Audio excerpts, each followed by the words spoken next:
Spoiler alert, we 21st century humans may not be quite as advanced as we think we are, because eons ago, technology, strangely beyond our understanding today, already existed on our planet. Our ancient civilizations created mysterious, massive structures with the power to transmit energy around the globe and perhaps even across vast expanses of space. Over the centuries, many of these megalithic monuments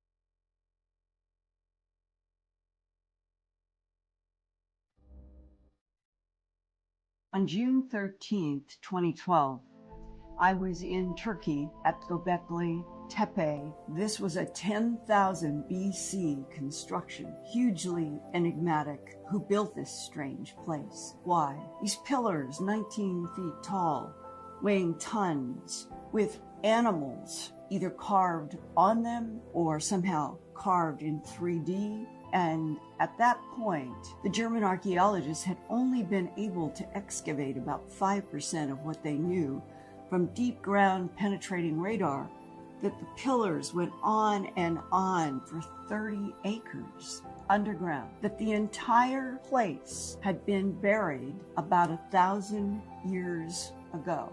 When these were actually put in place was 12,000 years ago. That this was a 10,000 BC construction, and it was completely covered up and buried for reasons unknown. Göbekli Tepe, what we have there, while Dr. Klaus Schmidt, late Klaus Schmidt, he uncovered 4 circles. The Turkish government in the last 3 years uncovered 4 more circles. When I spoke to the late Dr. Schmidt, he told me there are probably 100 circles. So you have 100 megalithic circles, at least, that's been covered by film material which consists of pebbles, rocks, sand, ground animal bones, and ground human bones. The indication that we have ground human bones might tell us something about those who covered this huge site. And how did they treat humans? Interesting thing, there is not a single residential village in the area. So who built them?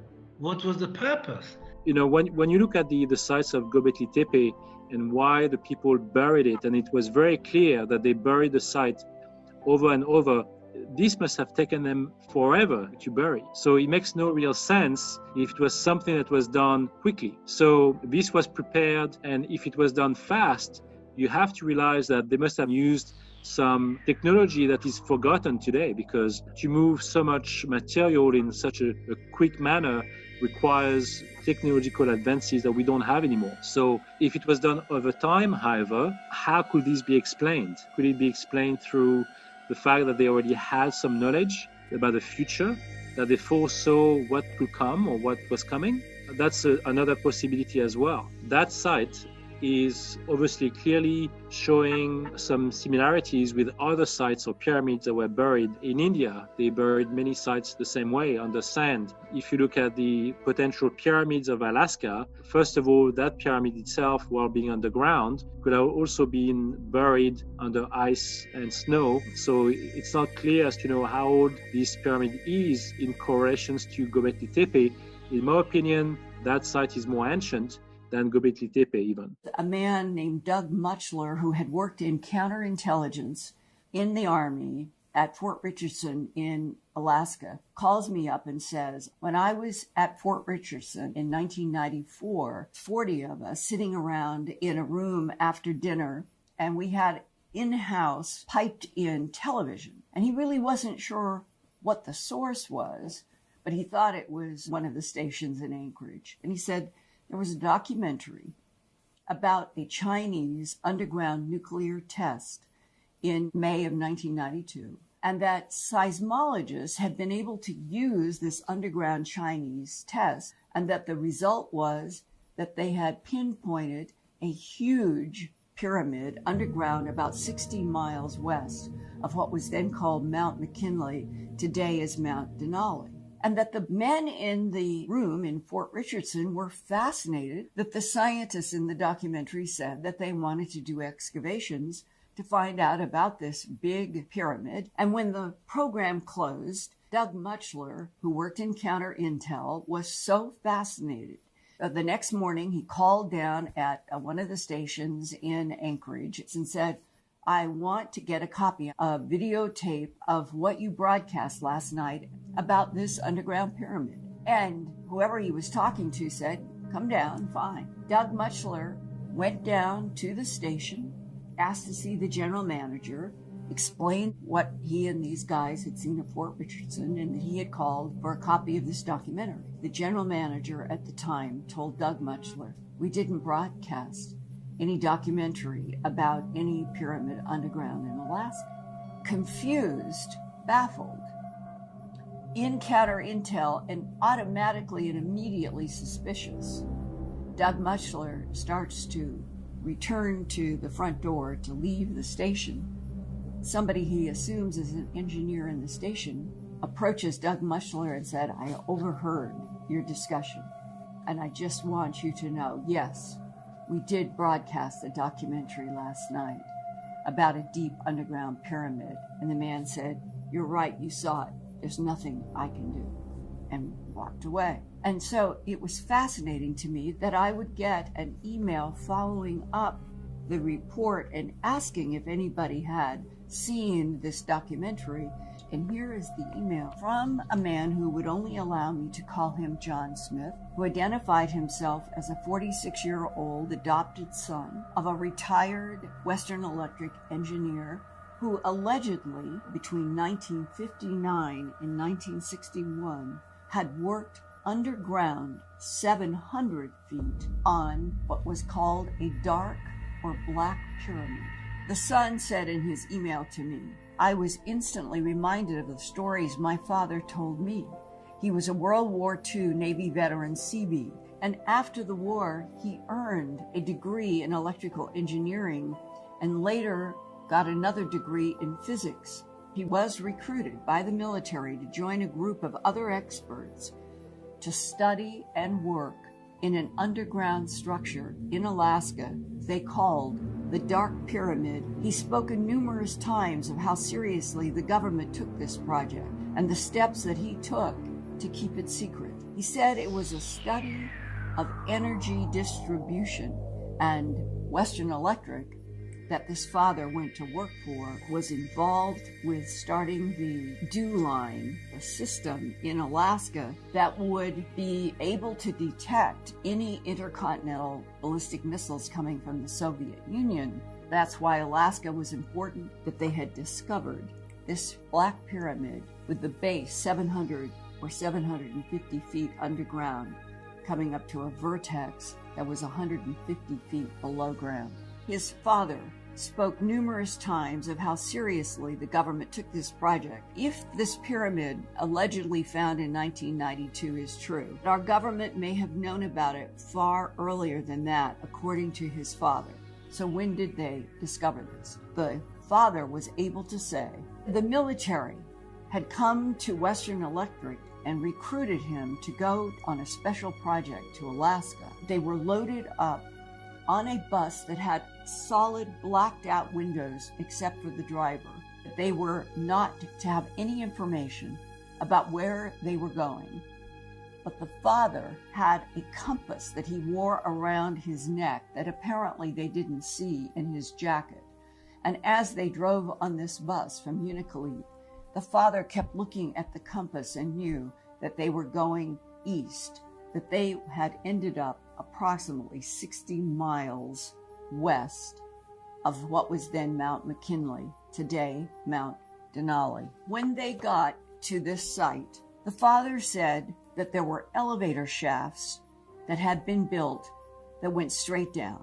When he went down in this mining elevator shaft and estimated it was 700 feet underground, that he, quote, worked in an enclosed room. They would have the rooms down on the corners of the pyramid. He always said they were on the corners and that he worked inside an enclosed building at this vertex. He said that the corners of the structures face northeast, southeast, southwest, and northwest, and that it was critical. He began to understand that the government was beginning to have some idea that it was the orientation of that pyramid that was a key to what they were understanding about an energy flow from and through this pyramid. And that a comparison was made for him as a scientist that it was related to Nikola Tesla because of fractals. A fractal is something like a spiral that goes like this.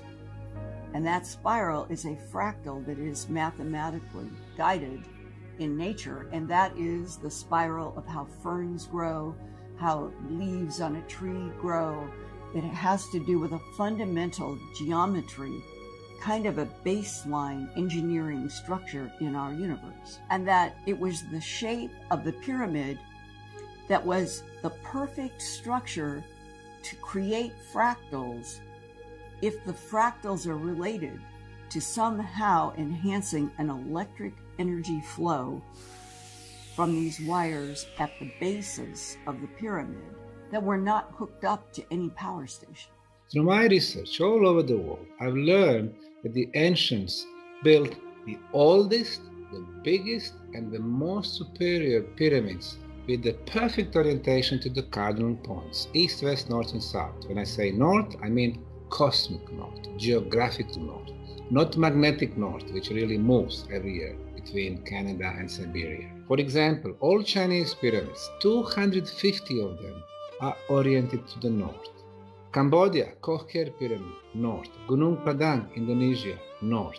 Now, 155 Egyptian pyramids, they are all oriented to the north. Why is this orientation so important? We know before and after, and especially from Tesla, everything is energy, everything is vibration. Our planet is huge energy ball.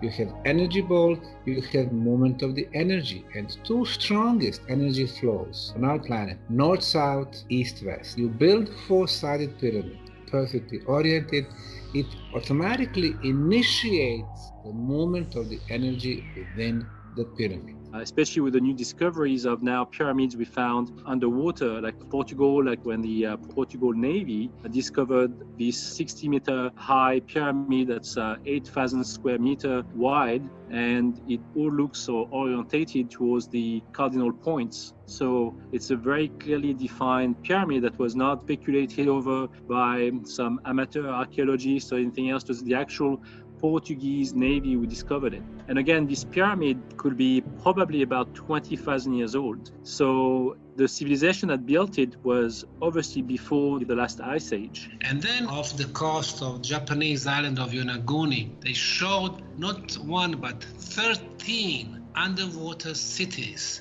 connected by stone roads. Since they are submerged, they are on the bottom of the Pacific, 30 to 80 meters. So 100 to 250 feet below the level of the Pacific Ocean. Obviously, they were built much before the end of the last ice age.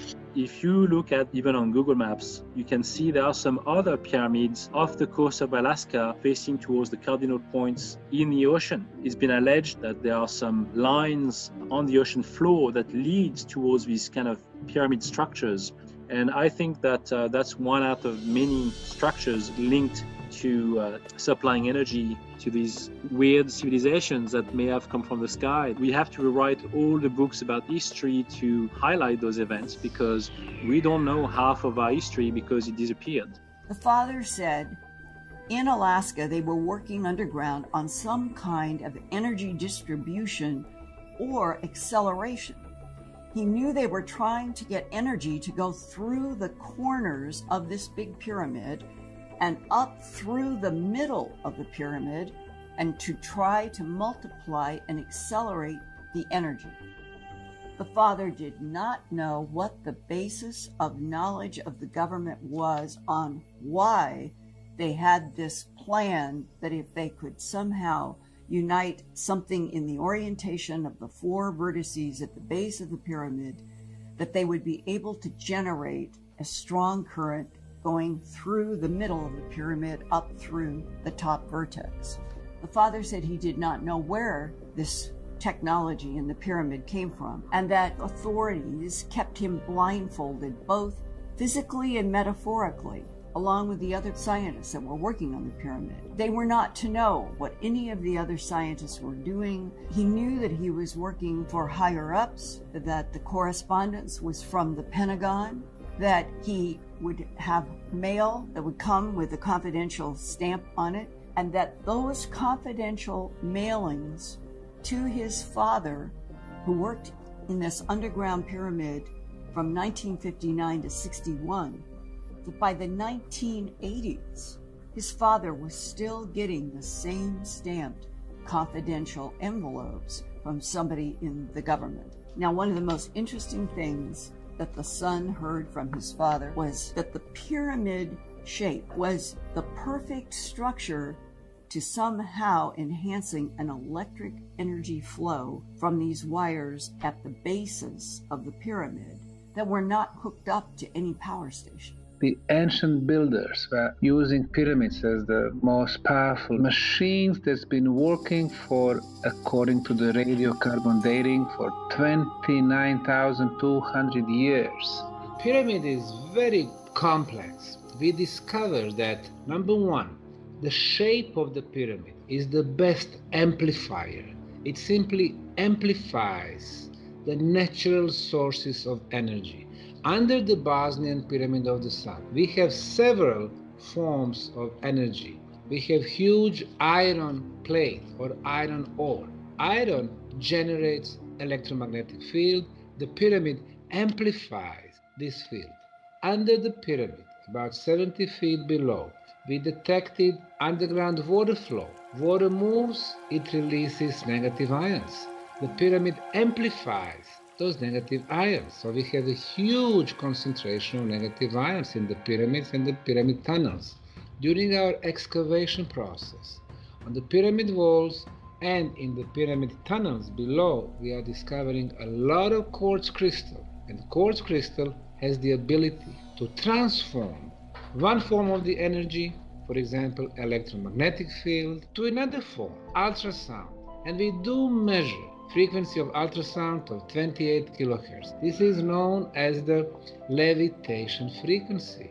So now we can see that actually the pyramid amplifies different forms of the energy, making this an energy beam. But I do believe that the pyramids of Egypt were using exactly the same idea and the same concept to send energy from one location to another. So it was definitely done wirelessly, the same way as Tesla was using it for his towers. So again, either they had access to technology that we don't know about. When you look back at the pyramids of Egypt, gigantic powerhouses, basically centers for generating electricity for the whole area. We've seen some of these hieroglyphs where they were holding those massive lamps inside the chambers, inside the pyramids, but we don't really know how they were able to generate such electricity. We could see a cable running in the back of it, disappearing in the drawings, I guess. But there were many chambers, like in the Valley of the Kings, when they painted the ceilings, the walls of those tunnels going way underground, and there was not a single amount of soot anywhere. So we can imagine from the Valley of the Kings to the pyramids of Egypt that maybe lines and electricity may have been transported wirelessly as well, not just through cables, but like through the Tesla technology. We can see that the current that Tesla was able to harness was from the ground. It's possible that the Mayans and the Egyptians knew about such technology to create this light inside the chambers and the tunnels, to use it on a regular basis. The world of the past was the world of pyramids. We have proven that pyramids were not built as tombs for kings. However, they were built as the huge energy complexes. The pyramids are amplifiers built by the ancients to magnify locally, not just inside them, but for miles and miles around them, to change the field in their vicinity. And why would the ancients want to do that? Because if you raise the background hyperdimensional torsion field, you change the biology in the vicinity, you change the medicine, the health of people, their well-being in the vicinity of these objects, these pyramids, these massive static solid state hyperdimensional amplifiers all over the world. And the amplifiers don't have to be in a pyramidal form. They can be concentric circles like Stonehenge, like Avebury, like the Rollright stones, like all the other ancient sacred sites scattered all over Britain. And then, of course, that led us to the discovery that the crop circles, appearing first in Britain and then ultimately all over the world, were being created by the same kind of hyperdimensional forces, by some kind of technology in the living biology of Earth as a hands-off prime directive tutorial from somebody upstairs trying to reintroduce us, the honest folks outside, the deep state black ops system, to how to find our way out of the hyperdimensional box that someone has placed us in. Pyramids have many different purposes, such as the Egyptian pyramids show. They have purposes that relate to interdimensional travel from one planet to another through interdimensional wormholes. So the pyramids relate not only to the planet on which they are located, but they can be used to develop energy to open up interdimensional wormholes for travel between planetary systems. These are advanced civilizations that have the knowledge and the technology to do that. Our civilization has fallen back, and so we have lost all knowledge. On the top of the Bosnian Pyramid of the Sun, we have detected and measured an energy beam, which is electrical in nature. So we know that the scalar waves or torsion fields, they can move quicker than the speed of light, meaning they are ideal medium to transport the energy and information. So the first potential purpose of the pyramids, communication device. The Alaska Underground Pyramid was technology completely unknown at the time. And how do you enhance the energy flow that they were already measuring in the pyramid? Because they had some knowledge that if they could direct this energy flow right to the center of the base of the pyramid, it would go up and come out the top enhanced. Don't you think that something non-human from somewhere else in the cosmos built this big pyramid deep underground in Alaska? Megalithic construction is all over the world on practically every continent, and much of the construction is very similar and sometimes exactly the same. And so there's a similarity between all this megalithic construction and even structures like obelisks and pyramids and huge platforms can be found on our moon. And I maintain that even the NASA missions have discovered what seem to be structures on the moon, and they're covering up these discoveries. But the idea that we have, say, extraterrestrial structures on the moon and probably on Mars too, and that there's a similarity between those structures on the moon and Mars and many of these structures that are found here on Earth. When I got into the Mars research, one of the really surprising things, in addition to the infamous face on Mars, was my discovery that just a few miles to the west, there were what looked astonishing like a set of pyramids. And these weren't little tinker toy pyramids. They were huge. They were like miles on a side and thousands of feet high. And you could see that they were pyramids because we had stereo imaging from at least 2 different passes by the Viking orbiter over the Cydonia region where the face was, a low sun angle and then a much higher sun angle. So you could not only see that they were taken from different positions in space, but the shadows on the ground were very different.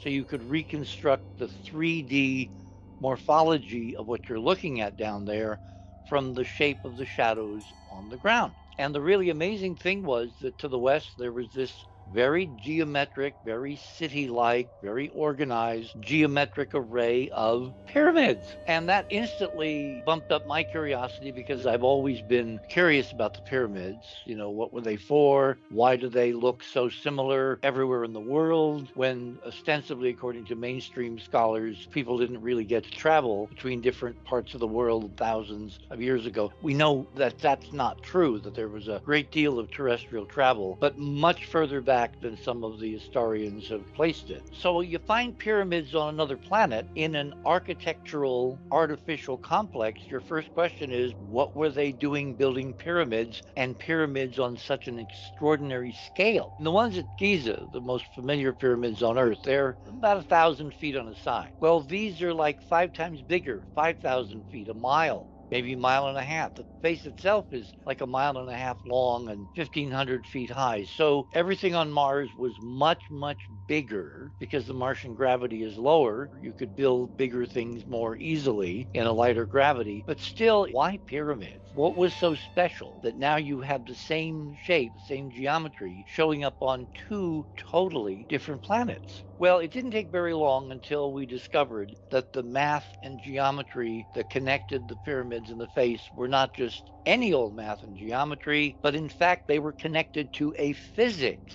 Literally physicists 100 years ago with very famous names like Faraday and Maxwell and Tate and others were working on fundamental equations of electromagnetic radiation, and those equations said this whole spectrum is part of one reality, an electromagnetic spectrum, and its ultimate source was not in 3-dimensional reality, but they said in these equations that they're part of a hyperdimensional, beyond 3-dimensional reality.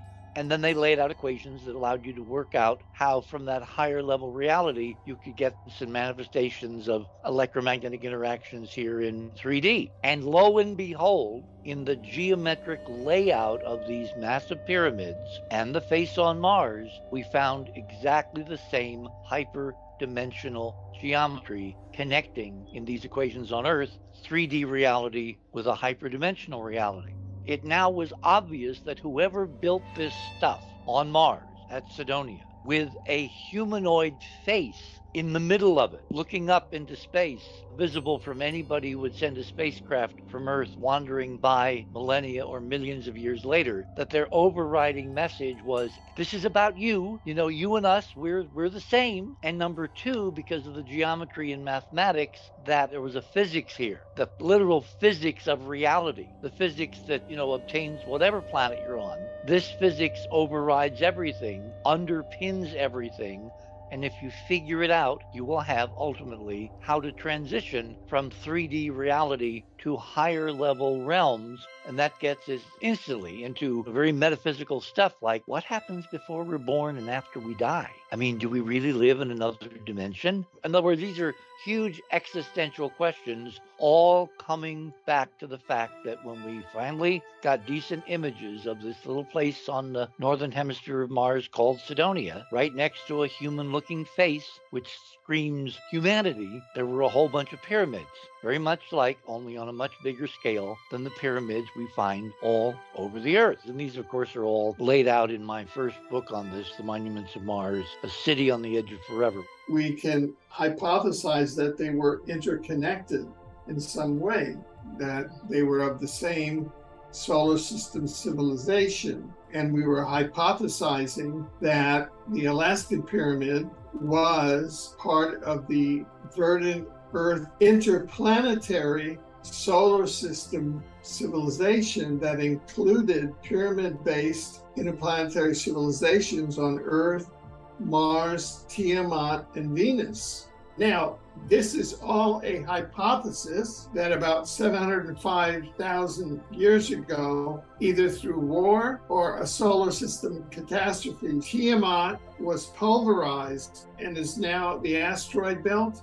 Mars was brought down to a planet with a thin atmosphere and no vegetation. And Earth, the third of these pyramid-based planetary civilizations, at that time, the pyramids would be used not only for energy on the planet on which they were built, but for the dimensional ecology within which the planet finds itself.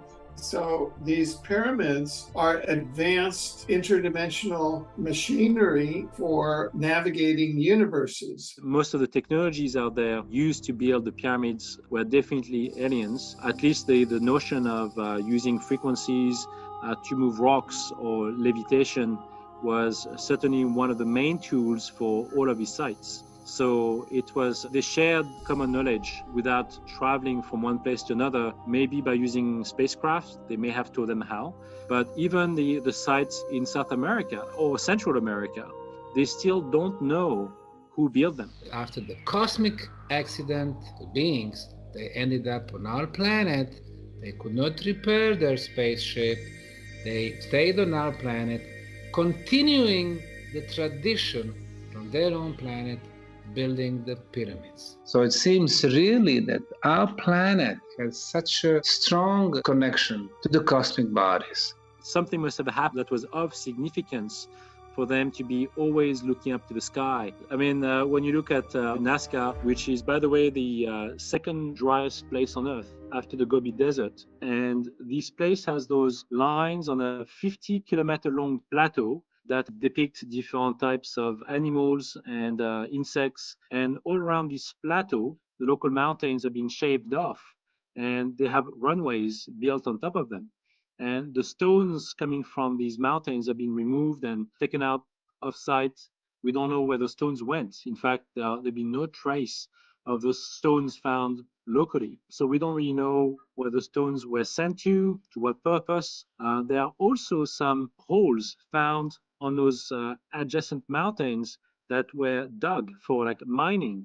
And most likely those places had gold in them. And so they were mining for gold in different places, which looked like those sites were more ancient than the ones found in Nazca for the Nazca lines. So while those lines are very unusual, like some of them are perfectly straight over like 30 miles. And you know, we could do this today with the new lasers of technologies we have today. But if it was done 3,000 years ago, how were they able to make them so straight? It's hard to understand with rudimentary tools that they had in those days. So they must have used some ET technologies to make it happen. In many ways, like to levitate the stones, to shave off the mountains, they must have had the use of lasers, most likely in a large capacity. So if it was done fast enough, I wouldn't be surprised if they used massive lasers from crafts, but also vaporizing such stones into vapors or even sand. Once again, that can be achieved with frequencies,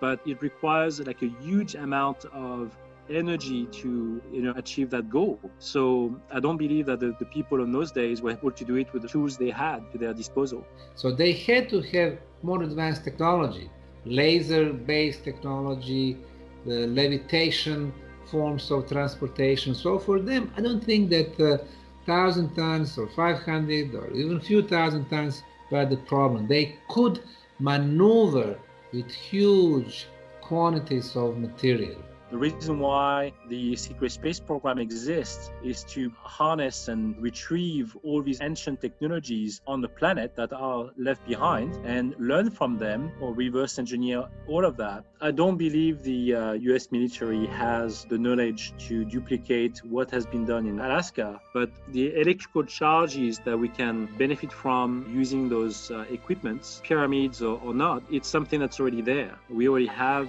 this energy all around us. We just need to know how to harness it. And we already have the technological advances today to do that, but it doesn't cost money. It's basically free energy, and that's the reason why the big companies around the world don't want to use those energies, because they don't make any money out of it. So they will keep it quiet, they will probably destroy them, or they will use it for a different purpose. If it's already like an existing structure underground, the military loves to use it. And I believe that that's the case for Alaska. I received a very important email from yet another son of a retired U.S. Navy chopper pilot. And one day, a U.S. Air Force chopper landed in Unalakleet accompanied by an escorting fixed-wing aircraft. The pilot is now telling the father, with the Navy background, that they were not going to do a DEW-line station, but they were going to go to an ultra-secret underground facility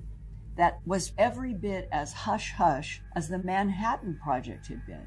And the pilot told him they were going to have a lot of electromagnetic interference, that it was not a nuclear device, it was not made by humans, it was an incredibly old pyramid, that it was cut from some kind of special black stone, and it was capable of producing enough energy to power the whole North Slope, all of Alaska, and most, if not all, of Canada. The pilot went to VFR since all the instruments started going crazy in the chopper. The chopper's cargo was 3 suitcase-sized containers and made of very high-quality aluminum-looking alloy. There were no markings other than warning labels on these suitcases, top secret, not to be handled or opened unless authorized. The only things visible of the facility was a concrete blockhouse, a small tank farm and motor pool, and the top of what was obvious to the father, that he was looking at what he said was the top of a mine elevator that was surrounded by light towers and electric fence topped by razor wire. One of the questions that I had raised was, how do you think that this pyramid was originally discovered? If it is underground, and when did they start building these vertical shafts, these mining shafts going down? And when did they build these rooms down at the bottom corners of this big 700-foot or 500-foot high pyramid? There was a man who identified himself to me as a Navy captain. He emailed me about what he speculated might be an answer to how our government in the United States found this deep, black, huge pyramid in the first place. Assume you were part of a scientific team tasked with finding the unknown source of an extremely large electromagnetic interference signal. The team would use a variety of highly technical measurement surveys to try and locate the signal, and they would finally determine that the source of the EMI was coming from a single source, and then you would go to that location.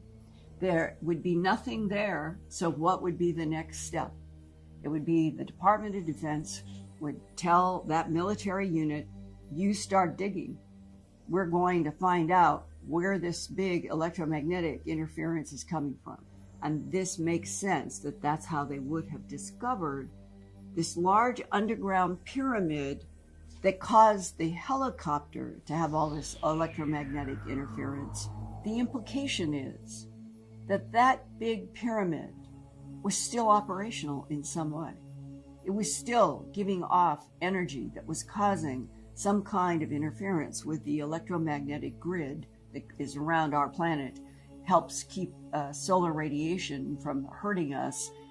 That electromagnetic grid was having some kind of interference from something deep underground that was generating some kind of current that was affecting the magnetic fields. You have to have an artificial source.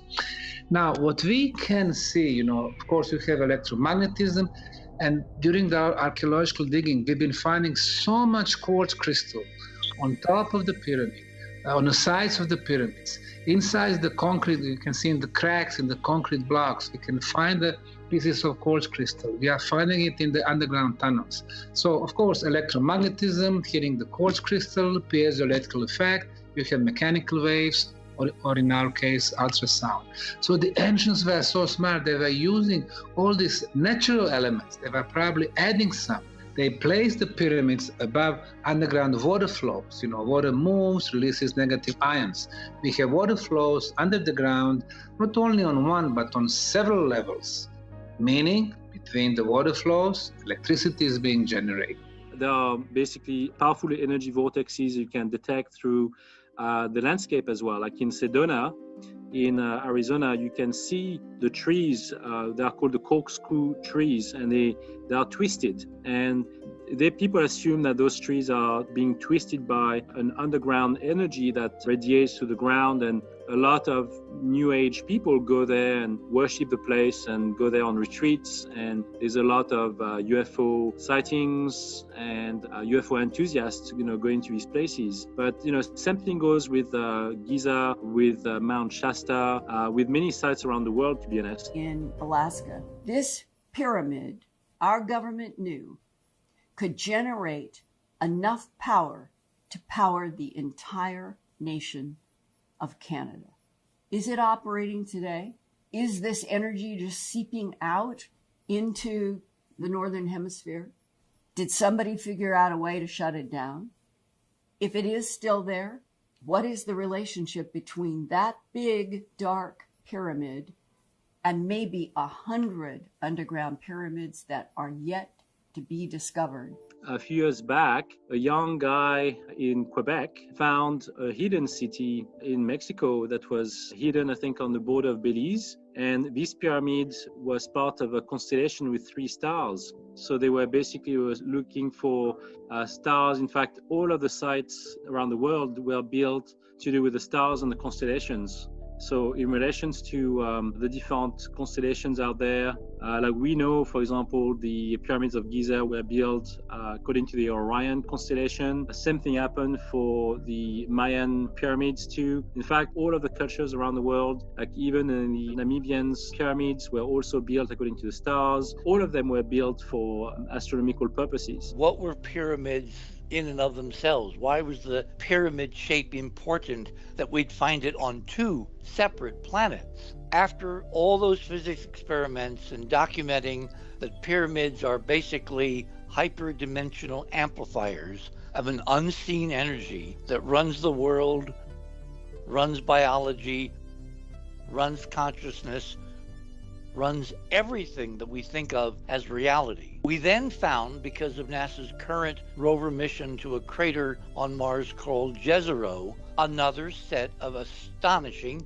pyramids, except one set, which is about the same scale as the pyramids on Earth at Giza, are arrayed in exactly the same geometric configuration, mimicking the belt stars of Orion. But to the west of them, there's a much larger complex of pyramids, meaning instead of several hundred feet across, they're several thousand feet and much higher than any pyramids on Earth. And those pyramids are arrayed in exactly the same Orion belt star configuration, except they're exactly backwards. Now, why would they build 2 sets of massive pyramidal structures depicting Orion? The pyramids on Mars are designed to do exactly the same thing, that is, amplify hyperdimensional energies, but on a much more massive scale than anything we currently have here on Earth. And not just the pyramids, but also sites such as like Stonehenge, for example. And they've used the stars because they were fascinated with the connections to do with ETs, because that fascination with the stars was probably philosophical as well. They were wondering where they came from, but the science and the powerful knowledge that they had on astronomy was unchallenged and unparalleled. Even today, like in Africa, some tribes believed that they also came from the Pleiades. So they had a direct connection to the stars. And in fact, in some places, they could explain about certain stars within the Pleiades star cluster system that we can't see with the naked eye. And so some of these stars were detected through the new technologies and satellite imagery, but how were they able to detect that in those days? This is a big mystery. We don't know.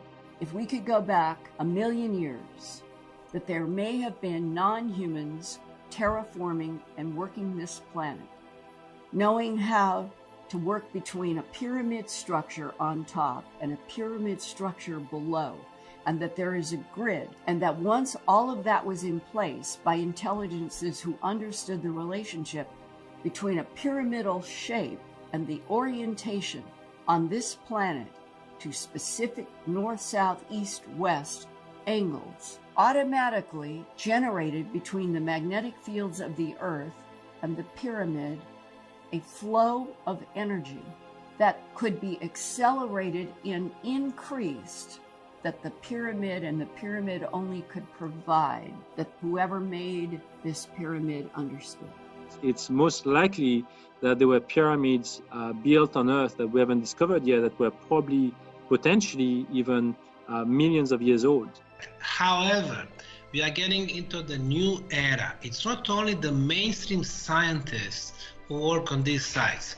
They helped us realize that there is something wrong with the theories. They've been working around the planet, proving that number of megalithic and pyramid sites are much older than a few thousand years. They actually prove that much before the end of the last ice age, we did have advanced civilizations all around the planet. If you look at the pyramids in Alaska, if you look at the structure themselves, I believe that the material used to construct those pyramids are not from this Earth.